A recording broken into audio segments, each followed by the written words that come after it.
मु डिमांड करी जे एड़ा प्रॉपर्ली इंक्वायरी हो जे दोषी से दंड पाऊ।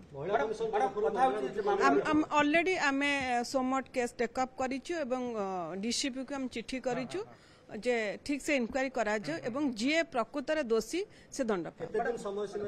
आमे ताको चिट्ठी लिखिछु तांको यथाशीघ्र करी दवा पय। मैडम गोटे कथा होची महिला को सुरक्षा कथा थाना जब देखा जे जो सुप्रीम कोर्ट को गाइडलाइन कथा से भी कथा भी अनुधान करिवे थाना रे सीसीटीवी नाही किमा महिला को जने थाना रे एबे भले व्यवहार करा जाउची को क्राइटेरिया नै कि कोन पॉइंट नै देखंतु मु एबे आसीची इन्वेस्टिगेशन करबा पई तो मु जहाँ देखी से अनुसार गवर्नमेंट को चिट्ठी लिखी।